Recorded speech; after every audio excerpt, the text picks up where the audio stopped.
સુરતમાંથી 2 કરોડથી વધુની નકલી નોટ ઝડપાવાના કૌભાંડ મામલે વધુ એકની ધરપકડ થઈ છે અને ક્રાઇમ બ્રાન્ચે સુરતથી એક આરોપીને ઝડપી પાડ્યો છે।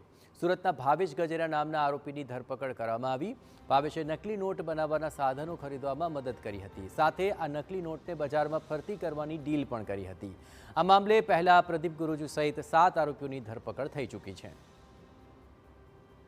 કબૂલાત કરેલી છે કે તે ફેબ્રુઆરી 2026 શરૂઆતના વીકમાં એટલે કે 3 કે 4 તારીખની આસપાસ તે અહીંયા અમદાવાદ ખાતે આવેલો હતો અને અહીંયા અમદાવાદના એક વ્યક્તિ સાથે એને મુલાકાત કરી અને 40% કમિશન આપ મેળવશે, 40% એને કમિશન મળશે એ રીતના વાતચીત કરી અને રૂપિયા 20 લાખની બનાવટી ચલણી નોટો એને આપેલી છે એવી એને પ્રાથમિક કબૂલાત કરેલી છે।